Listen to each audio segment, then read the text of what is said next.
കൃഷ്ണ ഗുരുവായൂരപ്പ ശരണം. ഗുരുവായൂരപ്പൻ്റെ ഉച്ചപൂജ കഴിഞ്ഞു, കളഭാലങ്കാരം കഴിഞ്ഞ് നട തുറന്നു കേട്ടോ.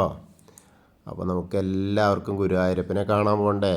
ഗുരുവായൂരപ്പൻ്റെ ചതുർബാഹുവായ ആ വിഗ്രഹത്തിൽ മഹാവിഷ്ണുവിൻ്റെ ബ്രഹ്മലോകത്ത് ബ്രഹ്മദേവൻ പൂജിച്ചിരുന്ന ആ വിഗ്രഹത്തിൽ കൃഷ്ണൻ ഭൂമിയിൽ കൃഷ്ണൻ പൂജിച്ചിരുന്ന വിഗ്രഹത്തിൽ ഇന്നത്തെ കളഭാലങ്കാരം ആരായിട്ടാണ്, ഏത് രൂപത്തിലാണ് എന്നൊക്കെ നോക്കാൻ വേണ്ടി നമുക്ക് പോവാം.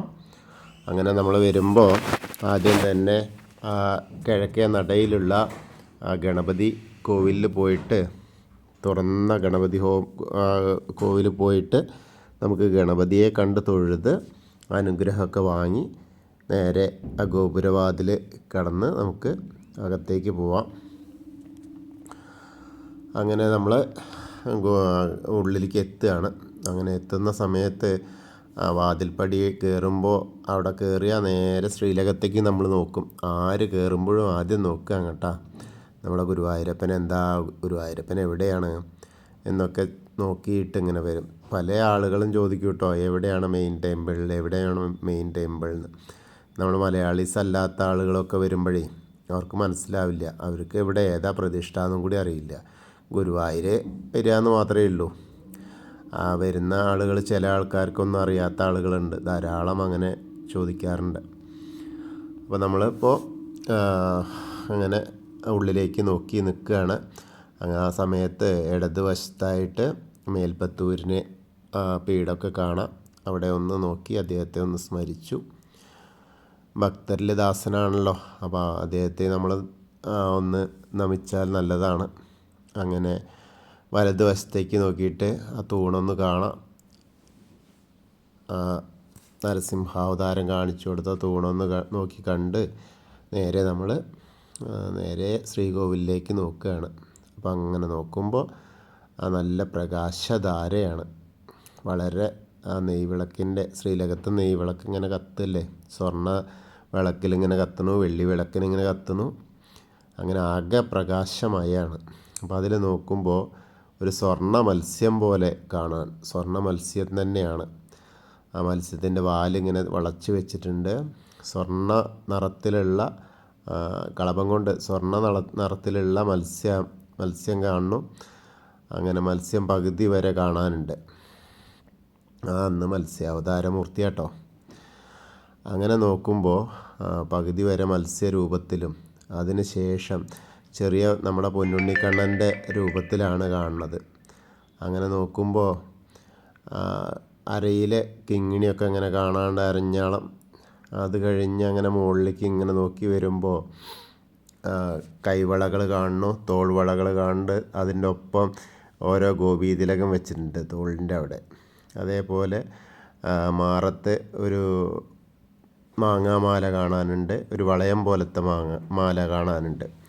അങ്ങനെ 4 കൈ കാണാനുണ്ട്. മഹാപ്രഭുവാണ്, പക്ഷേ പൊന്നുണ്ണിക്കണ്ണൻ്റെ രൂപത്തിലാണ്. അപ്പോൾ നല്ല രസമായിട്ട് തന്നെയാണ് ചാർത്തിയിട്ടുണ്ട്. ശംഖും ചക്രവും സ്വർണത്തിൻ്റെ കൊടുത്തിട്ടുണ്ട്. ഗദ കളഭം കൊണ്ട് ചാർത്തിയിട്ടുണ്ട്. അതുപോലെ പത്മം, ഒരു താമരപ്പൂവ് ഇങ്ങനെ കൊടുത്തിട്ടുണ്ട്.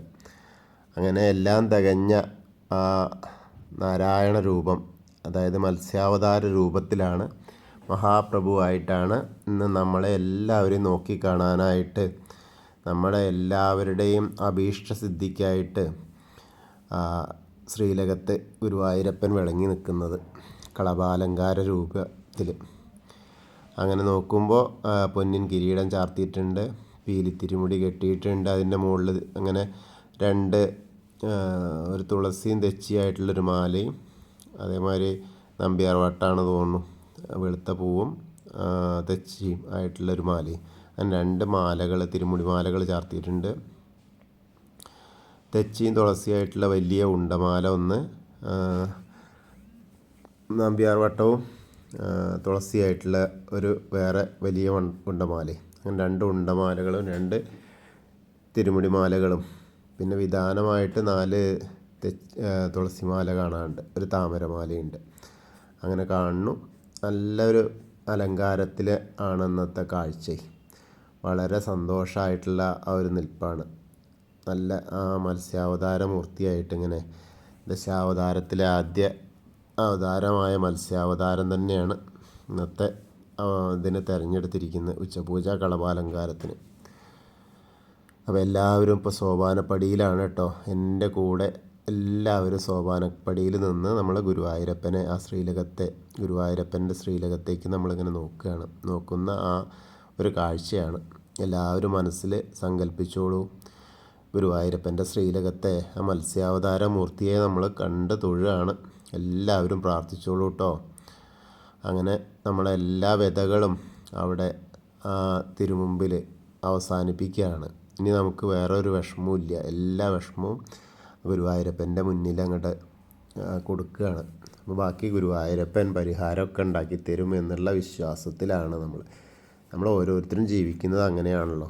ഓരോ വിഷമം വരുമ്പോഴും കൃഷ്ണ ഗുരുവായൂരപ്പ എന്ന് പറഞ്ഞിട്ടാണ് നമ്മൾ വിളിക്കണതേ. അതിന് മറുപടി അവിടുന്ന് തന്നെ ആ നിമിഷം തന്നെ നമുക്ക് തിരിച്ചും ലഭിക്കും. അതാണ് ഗുരുവായൂരപ്പൻ്റെ ഒരു പ്രത്യേകത. അതിവിടെ നിന്നിട്ട് ജപിക്കുമ്പോൾ വളരെ എളുപ്പമാണ്. അതിനെ പറ്റി കൂടുതലൊന്നും പറയാനില്ല. കാരണം അനുഭവങ്ങളൊക്കെ ഒരുപാട് പേർക്കുണ്ട്, എല്ലാവർക്കും. അപ്പോൾ എന്തായാലും നമ്മൾ ആ വിശ്വാസത്തിൽ ആ പാദപത്മത്തിൽ അഭയം പ്രാപിച്ച് നമ്മൾ കണ്ട് തൊഴുകയാണ്. അങ്ങനെ കണ്ട് തൊഴുത് സോപാനപ്പടിയിൽ നിന്ന് നമ്മളിങ്ങനെ പതുക്കെ ഇറങ്ങുകയാണ്. അങ്ങനെ ഇറങ്ങുമ്പോൾ നേരെ തിടപ്പള്ളി കാണും. തിടപ്പള്ളിയിൽ നിന്ന് കണ്ട് തൊഴുകയാണ്. അവിടെ ഞാൻ എപ്പോഴും പറയുന്നു, പ്രാധാന്യമുള്ള സ്ഥലമാണ്. ഭഗവാന് നേദ്യം തയ്യാറാക്കുന്നതും ഗണപതി ഹോമം നടത്തുന്നതുമൊക്കെ ആയ ആ സ്ഥലം നമ്മൾ കണ്ട് തൊഴുക. പിന്നെ അതിന് തൊട്ടടുത്തുള്ള അഗ്നികോണിൽ ബലിതർപ്പണം ചെയ്യുന്ന ആ സ്ഥലത്ത് ഒരു കല്ല് കാണാം. അതൊന്ന് കണ്ടു തൊഴുതു. അതുപോലെ സപ്തമാതാക്കളെ കണ്ടു തൊഴുതു. നേരെ നമ്മൾ ഗണപതിയുടെ അടുത്തേക്ക് വരികയാണ്. ഗണേശൻ്റെ അടുത്ത് വന്ന് കളഭം കൊണ്ടുള്ള ചാർത്ത് ഒക്കെ ഇതായിരുന്നു, ചന്ദനം കൊണ്ട് തുമ്പിക്കൈയും കൊമ്പൊക്കെ ആയിട്ട് വെച്ചിട്ടുണ്ട്. പിന്നെ മാലകൾ ചാർത്തിയിട്ടുണ്ട്. ഏകദന്തം മഹാകായം തപ്തകാഞ്ചന സന്നിഭം ലംബോദരം വിശാലാക്ഷം വന്ദേഹം ഗണനായകം. അങ്ങനെ അതിനുശേഷം സരസ്വതി ദേവീനെ കണ്ടു തൊഴുകയാണ്. സരസ്വതി നമസ്തുഭ്യം വരദേ കാമരൂപിണി വിദ്യാരംഭം കരിഷ്യാമി സിദ്ധിർഭവതു മേ സദാ. അങ്ങനെ കണ്ടു തൊഴുത് നേരെ ഇങ്ങനെ അവിടുന്ന് ഇങ്ങനെ പോരുമ്പോൾ ഓരോരോ വിഗ്രഹങ്ങളിങ്ങനെ കാണാം. ചെറിയ ഗണപതിയുടെ വിഗ്രഹം ഒന്ന് കണ്ട് തൊഴുത. അങ്ങനെ മത്സ്യം, കൂർമ്മം, വരാഹം, നരസിംഹം വരെ ആ മേൽശാന്തിയുടെ റൂമിന് വലതുവശത്തായിട്ട് നമ്മൾ ഇവിടുന്ന് ചെല്ലുമ്പോൾ കാണും. അത് കഴിഞ്ഞ് മേൽശാന്തിയുടെ അടുത്തുനിന്ന് അർച്ചന പ്രസാദമൊക്കെ വാങ്ങാം. അതൊക്കെ വാങ്ങിയിട്ട് അടുത്തത് വാമനാവതാരം കാണാം. അതും കഴിഞ്ഞാൽ നേരെ കാണുന്നത് അനന്തപത്മനാഭസ്വാമിയുടെ വിഗ്രഹമാണ്. ലക്ഷ്മി ദേവിയും ഒക്കെ ഉള്ള അവിടെ നിറയെ താമരയും തുളസിയൊക്കെ ആയിട്ട് മാലകൾ ചാർത്തിയിട്ടുണ്ട്. അവിടെ കണ്ട് തൊഴുത് നേരെ ബാക്കിയുള്ള ആ വിഗ്രഹങ്ങളൊക്കെ കാണാം. പിന്നെ പുറകുവശത്തായിട്ട് സാഷ്ടാംഗം നമസ്കരിക്കുക. സ്ത്രീകളെ മുട്ടുകുത്തിയിട്ട് പ്രാർത്ഥിച്ചാൽ മതി. സാഷ്ടാംഗ നമസ്കാരം അവർക്ക് പറ്റില്ല. അപ്പം അങ്ങനെ കണ്ട് തൊഴുത് ബാക്കിയുള്ള ശ്രീരാമചന്ദ്രസ്വാമി, ബലരാമസ്വാമി, അതുപോലെ ഭാർഗവരാമനും ഒക്കെ കണ്ട് തൊഴുത് നേരെ കൃഷ്ണൻ്റെ അടുത്തേക്ക് കാണുക. കൃഷ്ണനെ തുളസിമാലയൊക്കെ ചാർത്തിയിട്ടുണ്ട്. പിന്നെ മുരുക ഭഗവാനെ കണ്ട് തൊഴുകയാണ്. നാളെ ഇപ്പോൾ തൈപ്പൂയ ആഘോഷമായി. അത് കഴിഞ്ഞാൽ നേരെ അനന്ത പത്മനാഭസ്വാമിയുടെ അടുത്തേക്ക് പോവാം. അത് കഴിഞ്ഞ് നേരെ ഹനുമാൻ സ്വാമീനെ കണ്ട് തൊഴാം. ഹനുമാൻ സ്വാമിയെ കണ്ട് തൊഴുത് നേരെ നമ്മൾ അങ്ങനെ പോവുകയാണ്. അങ്ങനെ പോകുമ്പോൾ രാധാകൃഷ്ണ വിഗ്രഹമൊക്കെ കാണാം. അതൊക്കെ കണ്ട് തൊഴുത് ഓവിൻ്റെ അവിടെ വന്ന് പ്രാർത്ഥിക്കാം. അത് കഴിഞ്ഞ് ഗ്രില്ലിനപ്പുറത്തേക്ക് അവിടെ വന്ന നമ്മുടെ താമരക്കണ്ണനെ കാണാം. അത് കഴിഞ്ഞ് നേരെ മണിക്കിണർ നോക്കി തൊഴാം. നൃത്താറയിലേക്ക് നോക്കിയാൽ നമ്മുടെ പൊന്നുണ്ണിക്കണ്ണൻ നൃത്തം ചെയ്യുന്നതായിട്ട് സങ്കല്പിച്ച് നോക്കുക. അപ്പോൾ അവിടെ കാണാം. അതിനുശേഷം നമ്മളിങ്ങനെ വടക്കേ നടയിലേക്ക് കുറൂരമ്മേനൊക്കെ കണ്ടിട്ട് വടക്കേ നടയിൽ നിന്ന് പുറത്തേക്ക് ഇറങ്ങി പ്രസാദ കൗണ്ടറിൻ്റെ അവിടെ നിന്ന് പ്രസാദം, ചന്ദനം, തീർത്തൊക്കെ വാങ്ങി അതിനുശേഷം നേരെ എടത്തരികത്ത് കാവിലെ ഭഗവതിയെ കാണാൻ പോവുകയാണ്. ഇന്ന് രാവിലെ നിർമ്മാല്യത്തിന് കുറച്ച് തിരക്കുണ്ടായിച്ചാലും പിന്നീട് തിരക്കുണ്ടായില്ല. പക്ഷേ ഏകദേശം 8 മണി വരെയും വലിയ തിരക്കൊന്നുമില്ല. ക്യൂവിൽ ആകെ 4 വരി 5 വരിയൊക്കെ ഉണ്ടായിരുന്നല്ലോ. അതിന് ശേഷം ഇന്ന് ഉദയാസ്തമന പൂജ ഉള്ളത് കാരണം പിന്നീട് നല്ല തിരക്കായി എന്ന് വെച്ചാൽ ഇവിടെ തെക്കേ നടയിൽ ധനലക്ഷ്മി ബാങ്ക് പിന്നിട്ടു, അത്രയും തിരക്ക് വന്നു. അപ്പോൾ പിന്നീട് നല്ല തിരക്ക് തന്നെയായിരുന്നു. ഉച്ചപൂജ കഴിയുന്നവരെയും നല്ല തിരക്കായിരുന്നു. അതിന് ശേഷം ഇനിയിപ്പോൾ അടച്ചു 1:45 അടച്ചു. 2 മണിയായി.